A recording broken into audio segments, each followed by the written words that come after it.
This is the Nurses Doing GAMSAT podcast, brought to you by Thank Flip GAMSAT. We're here to teach you how to smash the GAMSAT, get into medicine, and become a flippin' great doctor. Ever wondered how someone goes from total GAMSAT panic to scoring 81 in Section 3 and landing a med school spot at ANU? Well, on today's episode, I'm joined by Will, a former bootcamp member, now our lead tutor and science reasoning expert. We'll hear how he cracked the GAMSAT, what medical school is really like, and why reasoning skills, not just memorizing content, are the secret weapon for Section 3 of the GAMSAT. So if you're aiming for a top score and you want to actually enjoy the ride, stick around. And we're going to be putting some useful resources in the show notes that will help you to better implement what we talk about today. And they're free, so you can head over to the show notes. That'll be somewhere around this video or what you're listening to. And also, if you've crushed the GAMSAT and you want to be able to give back, we're hiring at Thank Flip, and you can apply for that in the show notes as well. But let's dive in. So welcome, Will. Welcome to the podcast. Thanks for having me. Great to have you.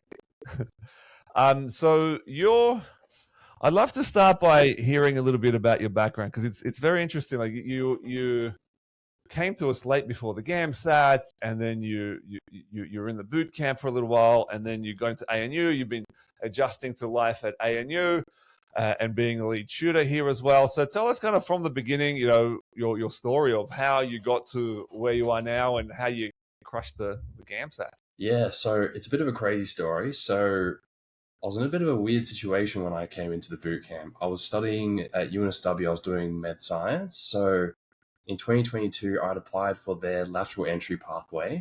I got an interview with 20 other people, but they were only accepting about 8 to 10. But I didn't hear back about that until about January of my third year, which was January 2023, end of Jan. So I was kind of sitting on that. I was like, oh, should I start GAMSAT? Should I not? Maybe I don't even need to start. So I was like in limbo. So I picked up a summer course to distract myself. Then I got rejected because I didn't really practice for my interview. I had my wisdom teeth removed the week before. So I wasn't in a great state for that interview. So I wasn't really expecting great things. But then because of that summer course, I got really just snowed under by content for that whole summer period where I should have been studying. So then it got to about Feb, and I had signed up for my GAMSAT, tried to figure it all out on my own, and I was getting a bit overwhelmed. And then I kind of studied for a bit on my own. I was like, I have no idea what I'm doing. I felt lost. And then I came across an ad for one of the sessions, one of those 1 hour sessions, and that's what introduced me to Thank Flip. I remember being on a call with someone right before I got into a lab class, because I was actually in the middle of my first trimester at UNSW, my third year at the time. And then from there, boot camped my way in 3 weeks before my GAMSAT to a 72 score. I was working almost 8 hours of study every day for those 3 weeks. A hard 3 weeks, but yeah. I couldn't believe that it was possible. It was a bit crazy. Yeah, interesting. All right, so you had a science background, but you were feeling lost with the GAMSAT. You'd kind of overloaded yourself with all the different activities and things, which is quite common. A lot of people are, maybe they're not at uni, maybe they are at uni, maybe they're working, maybe they've got kids, a lot going on. And then, a few weeks beforehand, you join the bootcamp. Now, look, I don't recommend people joining 3 or 4 weeks beforehand. I mean, it's better than nothing, but from what Will's saying here. But, obviously, earlier is better. But it seems like for you, that made a huge difference. Yeah, I think it did. I remember being on that call. I cannot remember who I was on the call with, because that would have been about 3 years ago today that this kind of stuff was all unfolding. Yeah. But I remember being on that call and being like, oh, look, I'm only 3 weeks before I start. Do you think it's going to be beneficial when I join? And the person was like, if you study you study yourself off as much as you can until you get to your GAMSAT test date, you'll do great in our boot camp. And I was like, let's give it a shot. Like, I have nothing to lose. I have everything to gain by trying. So I signed up, did the hours on Clockify. You remember seeing the hours I was racking up. And then I did the GAMSAT, got a good mark, and I was really, really proud of just like how far you can go. But I think the biggest thing is, and it's kind of based off what I was saying earlier and what you point out in terms of like oh, you kind of thought like you didn't really know what was going on, and I didn't. And I think the important thing was getting into the boot camp kind of flicked the switch, which is getting into the mindset of studying. And the important thing about specifically Section 3, which is now why I teach it, is the reasoning. That even though I had a science background, I still had no idea going in what it was really like. But the important thing was all about, not about how much you know per se, because you could know every single science topic and still not perform on the test. It's about how you can reason with the questions. Section 3 is more so a comprehension of science and understanding how to work through its material, rather than how much do I know about the topic and how can I answer the questions with what I already know. Yeah, and that's a good point. We're going to get into that in more depth in a sec, but I don't want to give away just yet, Will. Yeah, but that's okay. I get very excited about it. Yeah, I know you love addressing it, and you're running the classes on it as well. And so, but let's go back a couple of steps, because I think this is really important for people who are sitting the GAMSAT now. Yeah, you're doing 8 hours a day, right? That's great. That's a decent amount of time. And honestly, I was doing something similar, and at the moment, when this comes out, it's going to be probably late January, and you got a few weeks left. And what we tell our boot campers, you got to be doing at least 20 hours a week, and then you're easily doing that. If you're doing that 5 days a week, even if 4 days a week, right, you're getting over 20 hours. And I think that's an important part as well. People underestimate the two things: the work it takes, like the amount of hours. People are like, oh, I'll just squeeze it in where I can. I'll do everything else, and then when I can do GAMSAT study, I'll do it. And it's not going to work out. That's the first thing they misunderstand. And secondly is the kind of study you got to do. So you had a science background, but you were feeling lost. So it wasn't about the science knowledge.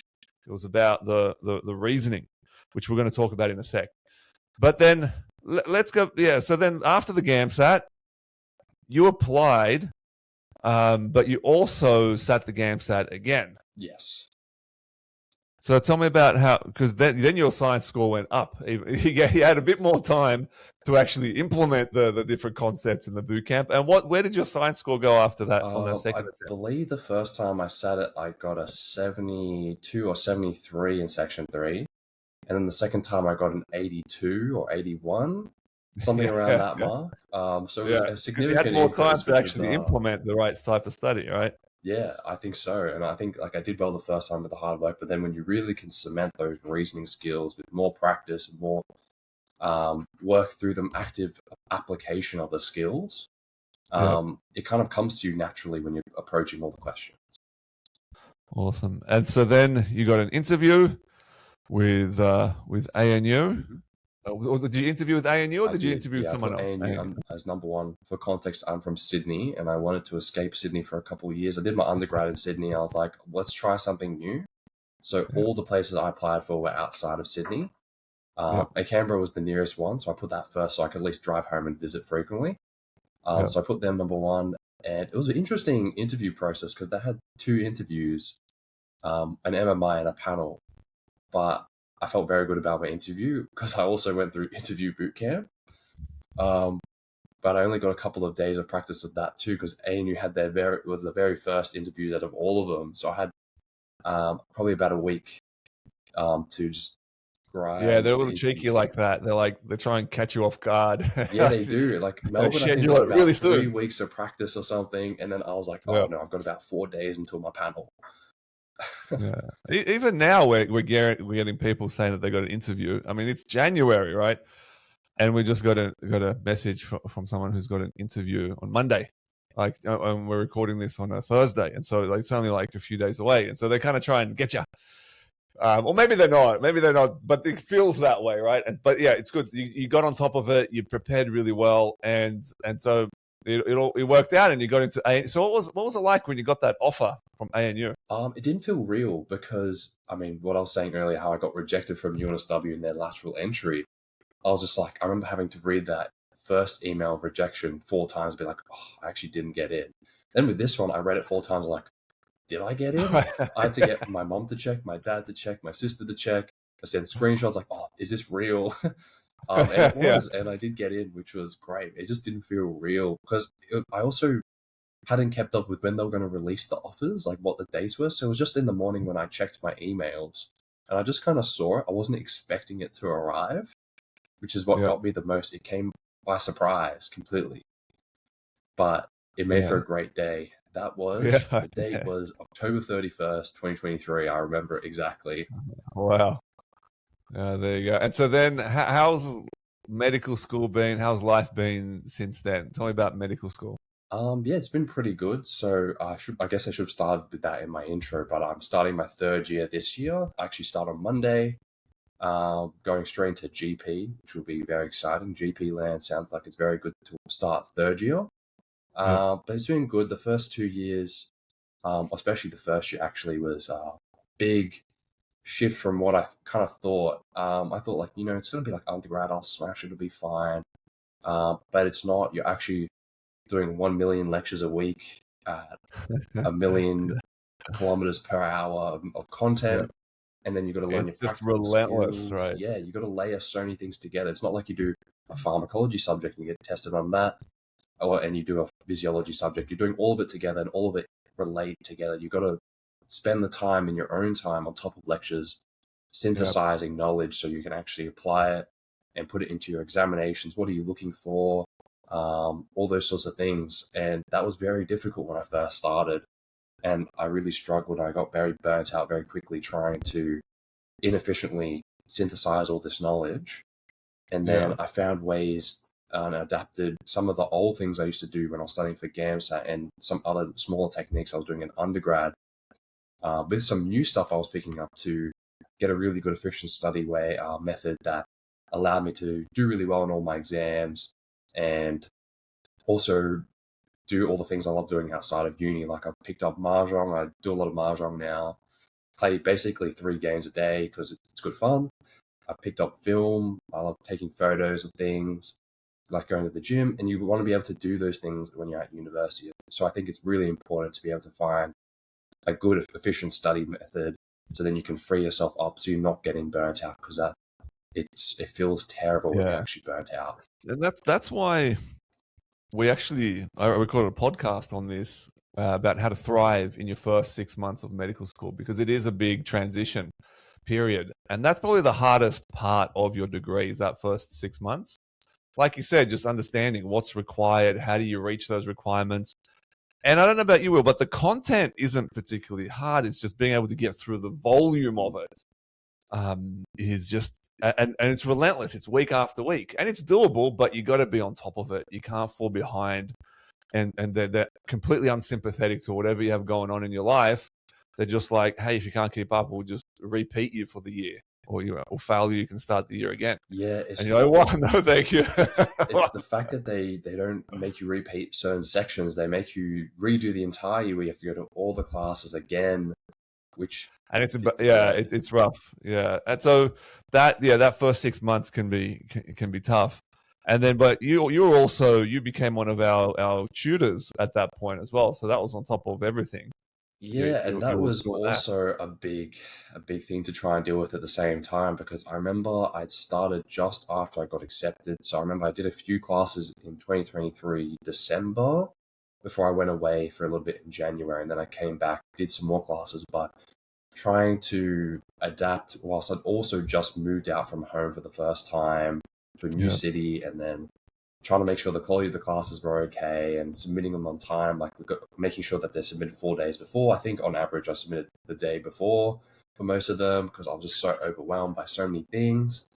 But eventually it kind of like, it comes together when you spend the time trying to figure out what's the best way to get these things done, and quitting all the things that are distractions like Instagram Reels and TikTok and all that. Once you cut that out, you realize you've got like 6 hours additional time every day. And you can actually free up. Yeah, on average, Australians spend 2 hours a day on social media. Yeah, right, it's a killer, I think. Especially my first year, that was taking up all my time. I basically go to lectures. In between lectures, I just scroll Reels when I could have been, filling out some other stuff, planning my days.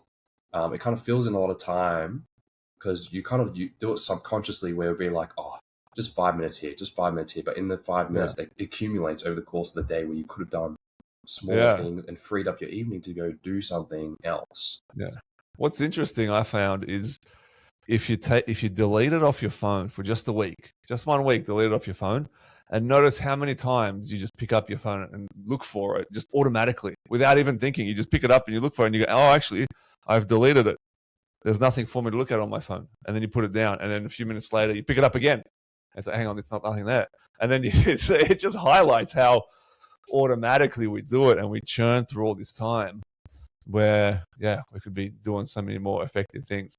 But all right, so then you got through the 6 months. You're thriving now. You've gotten through 2 years, and now you've stepped into the lead tutor role here at Thank Flip.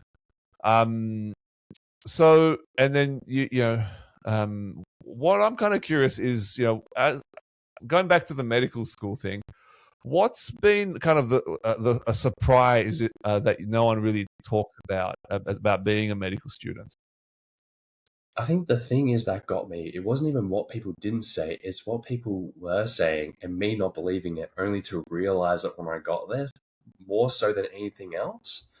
Because I feel like medical school isn't there's not a lot to be surprised by, I don't think. I think it is what it is, you're studying all day, every day. But like then you think like, oh, I'm studying every day in undergrad anyway, like how bad could it possibly be? It's like everybody's complaining. People like to say they're too busy. You just got to make time for the study. And then you get there and you realize, oh, so this is what they actually meant, is that there's a lot more than you kind of anticipate. And then it kind of hits you where I guess you in undergrad, I don't know if people can relate. And maybe you did something similar when you were undergrad, Tom, is, you can kind of backlog a few things and kind of cram it to the end, but you just can't do that at all. You can't backlog anything. You have to be on top week by week. If you're behind, I know some of my mates that were months behind, and then they're just struggling at the end to try and cram it all in. They're lucky to catch up. Yeah. In fact, you want to try and be a week ahead before they've even made the lecture. If you're a week ahead of everything, you'll still feel stressed either way. So it's best to be ahead, and then you know where you're sitting and what you can go back to, and you've got that leeway. I wish someone had told me that, is just give yourself a buffer for study and don't try to be one step or just waiting for the next step, try to be one step ahead.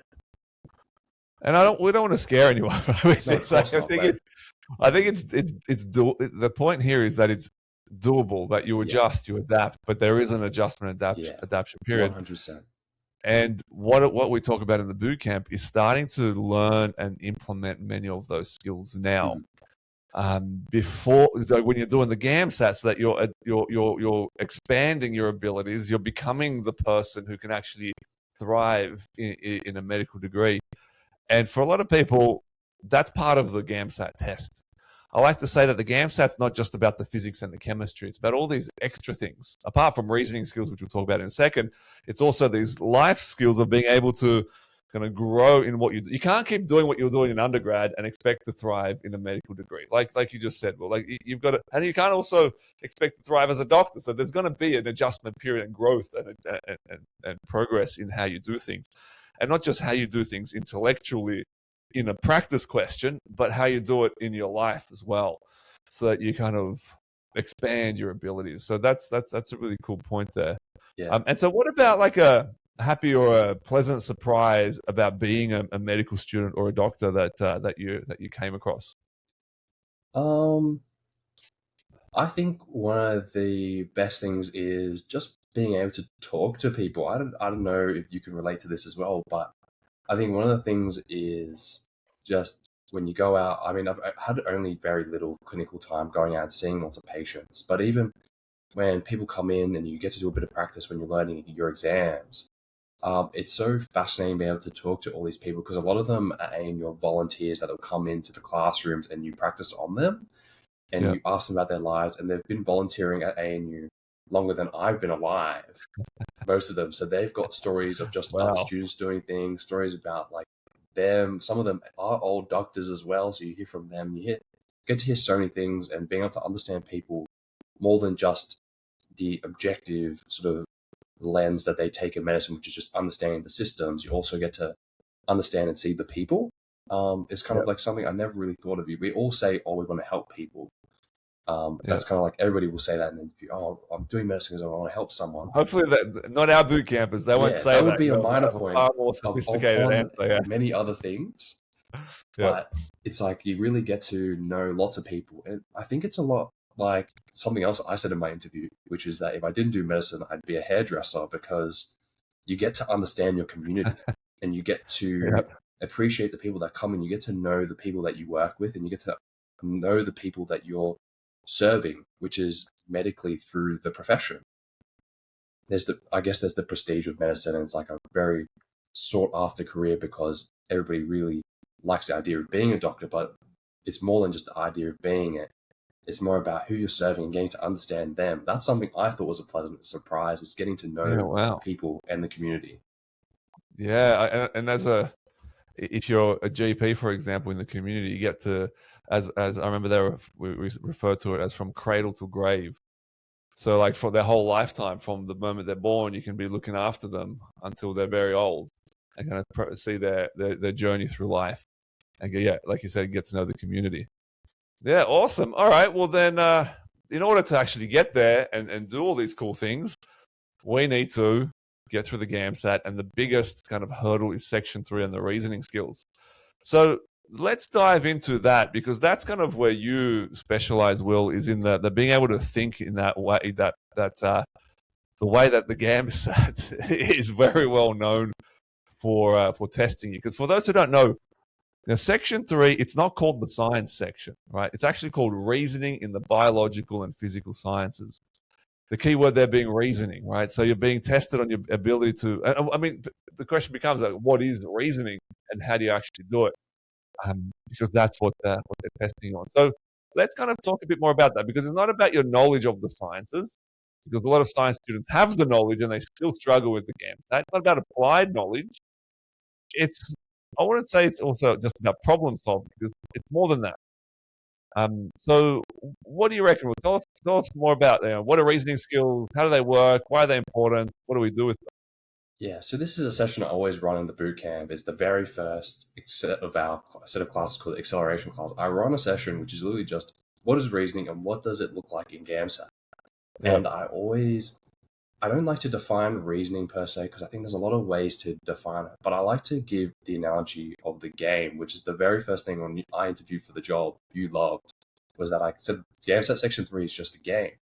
And you're like, what do you even mean? Like, that's ridiculous. Yeah. And I think it really is. You first have to get to know the game. Like when you pick up, I like to play a game called Street Fighter, right? It's an arcade game. I play it a lot. I have a stick. I played that as a kid and a teenager, yeah. It's basically like, let's say, for example, we say Street Fighter, which is just, two people on a screen fighting each other. But you have to first get to know what is the game. And the game is the GAMSAT, and we know we're using reasoning. And okay, what is this reasoning? The reasoning are the tools. So it's like, what can your character actually do to win the match? So you're using the skills. How can we approach graphs? How can we think about formulas? How can we read text to understand it, to pull out the information that we need, but not like have to read in depth? We're scanning. What's the best methods to scanning? It's all these sets of little small skills and small little points that you put together for the bigger picture of being able to smash all the text that they can possibly give you in a Section 3, most of which you have never heard of in your life as science. You might think it's just like, it's going to be acids and bases, or cell biology, but then they'll give you like an insane immunology flowchart, which is like for a third year student like me when I did immunology, and they'll expect you to understand it. But they've given you all the information, it's all there. The reasoning comes from your ability to actually understand what they've given you and how you process the information to deduce the answer is what it's all about. Yep. Yeah, I think that's a really great explanation, because people think, it's got first year chemistry, biology, and high school physics, and they go in prepared for that, and then they go in there and like, holy crap, all these random questions about the anatomy of the gills of a fish and the circadian rhythms of a Zimbabwean mosquito or something random stuff. And they're like, what was that? Like, I haven't learned enough of that knowledge. It's like, no, it's not about the knowledge. It's about being able to see what's in front of you, pull it apart, make sense of it, and be able to use it to answer the questions. The questions So are then, always the thing that give you the clue for what you need to do. So I think that's my key piece of, for anybody listening, that's my little tip is the question tells you what you need to know. A little wise thing is that if you really want to think of it as simply, it's like the answer is in the question. You just have to find it. So yeah, if you know it's in there, out of 4 sets of multiple choice answers that you got for a question, one of them is the answer. And I think that's yeah, great because then you know what you're looking for. Like it tells you what to look for, and then you got to go back and you just got to find it. I think yeah, that if you think of it more like that, and that's the game, and not like I have to know what the answer is before I even read the text, that's the yeah. first little switch to turn before anything else. Yeah, right. Think of it as like you're playing a game, like almost like a hide and seek. Where Yeah, is I that think hide answer and seek is hiding? probably a great way. It's like it's there. I'm like, Um, which one is it? It's like it's hiding in the text. I just need to go find it. and what's funny and kind of evil about the GAMSAT is that that the answers will be incorrect in the sense that, let's say you need to figure out a number, and you get the number, and let's say you've worked it out perfectly and you got the correct number. The answers will not that number will not be in the answers. It'll be close. It'll be kind of thereabouts. This is some of the questions, and they'll say, pick the most correct answer. Right? So Yeah, and even it's then, the like most correct one. And you kind of have to figure out, well, I've rounded off a few bits and pieces here. So this one's the closest, and I'm going to go with that. yeah, And it's not the same. And that really throws people who are like perfectionists who need to get the right answer. yeah. And like, I think I got it wrong. And they're freaking out. It's like, no, that is the answer. And this is a big thing I actually did the other day when I was running a class on calculations. Was we had a lot of questions where it was like based on wording or like where you had to estimate things. And I was like, there was a number that was really small to show a change between 2 people that were taking a medication. And there was one that was like, oh, has it increased? Has it decreased? Has nothing changed? Or oh no, it was like, there's some other fourth answer. But one of them was, there's approximately no difference. And the answer was approximately no difference because the difference between the 2 of them was 0.0008.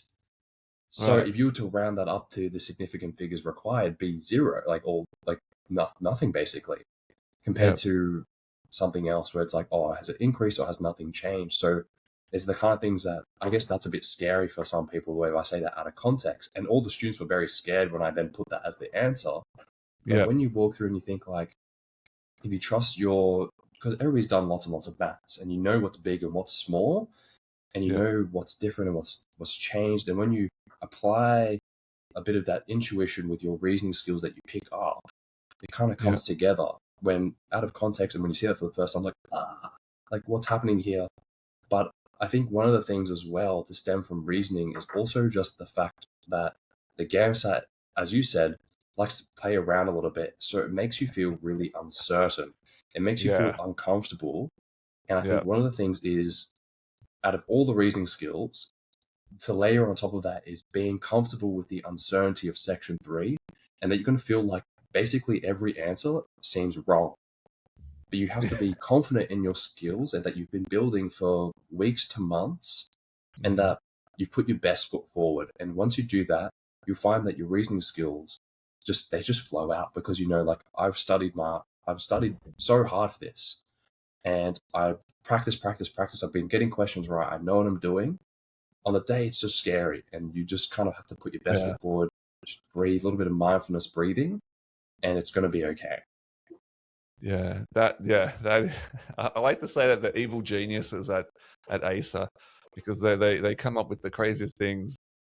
And I think a couple of things there, like if you know that that's kind of what they do, all of a sudden, like when you're faced with that answer, you worked out an answer, and it's not in the options, you can kind of pick, you need to pick the closest one. And that in itself can give you a bit of reassurance, just knowing that.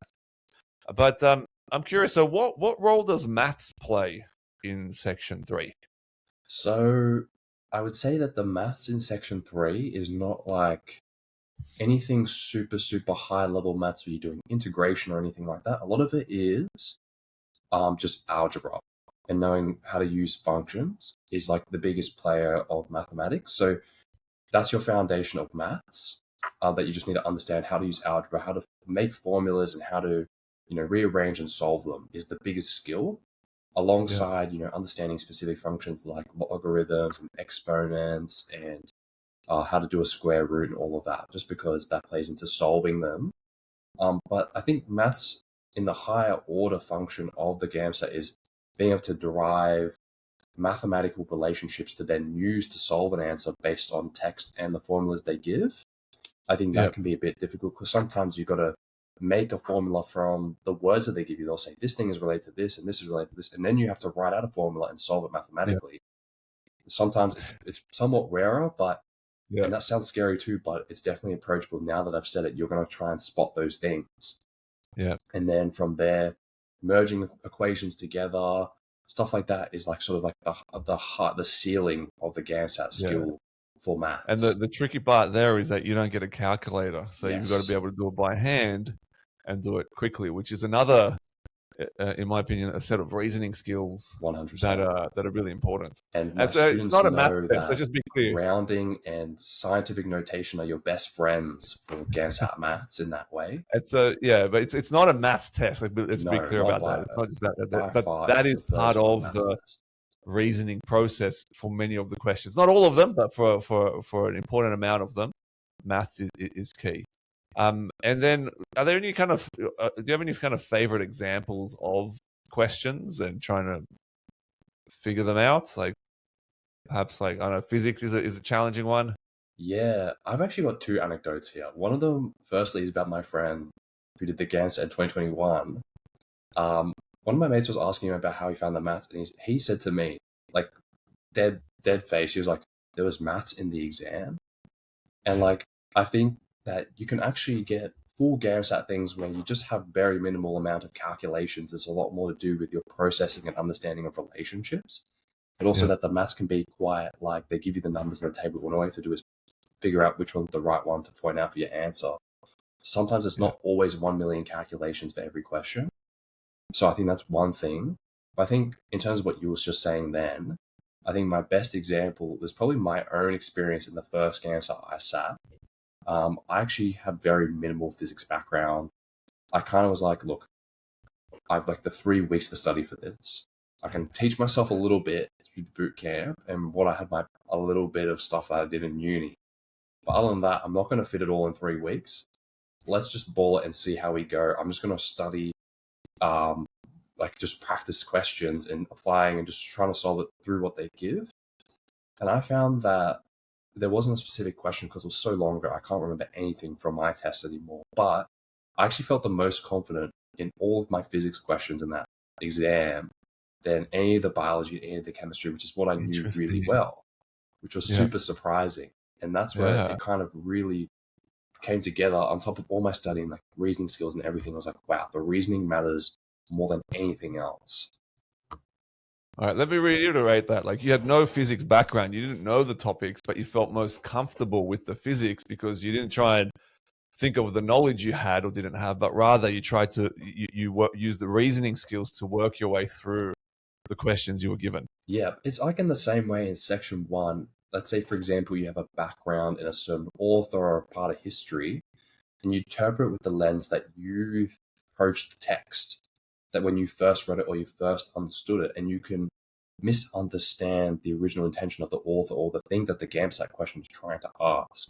Yeah, so I think that's the key you there. try and like use your own knowledge when really all they want you to do is like I think as a baseline, when they say we want you to know first year chemistry and biology and year 12 physics is so you understand the literacy and how to use the mathematics and kind of understand basic concepts. Yeah. There are some things you have to know, and I feel like there's a list that's to elaborate on. I don't have it in the top of my head, but it's more to understand the literacy so then they can give you questions on anything to then you approach them through your reasoning skills. Yeah. Yeah, and we cover that in our science bridging course, those core topics, and then the reasoning skills in the acceleration classes. And I think bringing those two together is the key. You can potentially go in there with just pure reasoning, but the way I think about science, it's almost like speaking a language. You need to know the definitions of the terms. Like if someone says momentum in physics, that means something. Like you can almost put that into an equation when you know what they're talking about. So you kind of need to know the terms but that's not what you're being tested on. You're being tested on how you think with it all, and how you work through it. So in our bridging course, it's not like we do a complete overview of every single thing you would need to know on a specific topic. Like when we do acids and bases, we only do an hour on it. We're teaching the fundamentals, basic models, so you understand what an acid and base are, some of the things you might see. It's mostly about what are the high yield concepts and things to understand. So if you see it, you're not going to freak and go, okay, I kind of know what an acid and a base is. Now I can read. Yeah. And I think the key term there is understand, right? Because some people, they'll memorize different equations and things and they'll cover it up and go, I can recall this. That means I know it. But you don't know it because the GAMSAT will pull bits and pieces of it and mash it up with something else. And you need to be able to work with it. So you need that a bit of understanding there. Yeah. I had another point there from what you've mentioned, but I lost it. So how do we develop these reasoning skills, Will?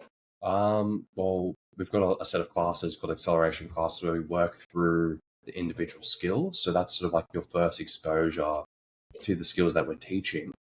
But the important thing is active application of those skills. So when you're doing a practice, I always tell my students that every time you do a section 3 practice, you do whatever practice that you're going to do, and then you do plus one set, or one stem, or one set of questions. So that's probably like 4 or 5 questions in one stem, let's say. You're just adding one on to the end of your practice, and you just go, okay, I'm going to practice this skill I learned recently. I'm going to apply these skills. And you spend the time looking at it, trying to figure out, okay, this skill applies here, and you're actively applying it. And the next thing you're going to do is you're going to mark it. The questions you got right, you're going to compare and say, did I get it with the correct reasoning or did I get it by accident? And then with the questions you get wrong, you're going to see what the correct answer is, and then you're going to have a second go and attempt to reapply reasoning, knowing what the answer is to get there. And then you do a bit of a reflection afterwards, like how do I feel about my reasoning skills? Did I actively apply it? What did I miss? And then it cycles in with all the skills as you're building them. So we go through like the visual stuff. So we're doing graphs, diagrams, tables, calculations and formulas, even the idea of reasoning, being able to extrapolate, estimate, rounding. There's all sorts of skills. So all right, building them together as you go. First, you need to know the skills, and then you kind of do drills on them to develop those skills. So it's not just, and I kind of want to make this clear, it's not just pounding through practice questions. Not at all. And I think this is the mistake that people make when they hear something like this. They're like, oh, I just need to do practice questions. And they just do endless amounts of practice questions, and they get nowhere because they're just kind of like stabbing in the dark and hoping something will improve. Right? It's like practice questions don't develop. A lot of people come in with the UCAT mindset, I like to call it, which is a lot of people have been applying since undergrad rather than I picked to do it sort of later on, so I didn't apply from high school. But they all come in with the UCAT mindset, which is I'm going to do as many questions as I can. I'm going to rote learn all the patterns in the pattern part of the exam. I'm going to just do as many so I know how to speed read, and then I'll be fine. But the GAMSAT's not like that. The GAMSAT is not kind to that mindset. It will obliterate you when you sit it. So you kind of have to have that frame shift where it's like, yes, it's high pressure. There's a time element to it. But the frame shift is that you've got to think a bit more about the questions, and they require some higher order thinking to get them done. And so tell us a bit about kind of the journey of people you've taken through with the classes that you've run or the tutoring that you've done. Like, because I know a lot of people, they listen to this and they're like, I don't got none of those skills. But then they get, they go through the process, they learn the skills and they get great results. Like, what's the point? Like, what's the process that people go through? Or what's been the kind of the highlight for you in seeing people go through that journey? Yeah, I think one recent one was when I was taking some power calls, which was just these one-on-one calls with the students, and he was really struggling on physics. Like, he was really, really struggling. He had no background in physics. In fact, Tom, I think you were there for a few of them because you were just observing at the time.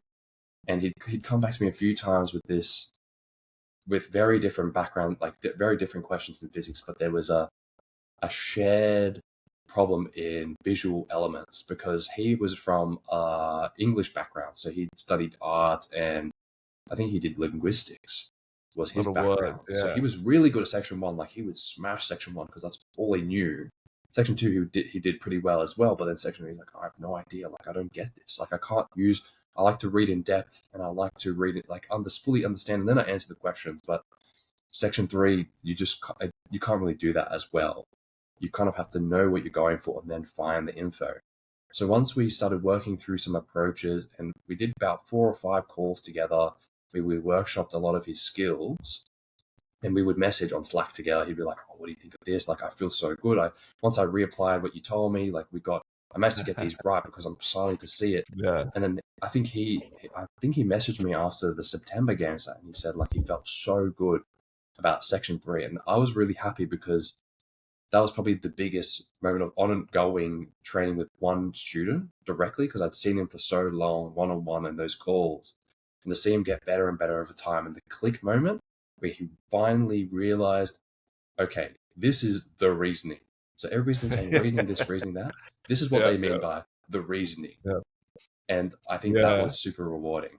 The old epiphany moment where you go, holy shit, I get it now. I get what they've been talking about. Yeah, it's just like, it happens. And hopefully, I always hope, my hope is for people to realize, have that moment before the actual exam. Because a lot of people get into the exam and they're like, now I get it now. I think, which sometimes that's how it plays out, and you got to kind of do it again and go through it. But hopefully with enough kind of like work and effort, and it's got to be a bit of like a pressure cooker, and then that pops out, that epiphany moment pops out. And sometimes that pressure is in the exam, because you're sure as hell going to feel pressure there.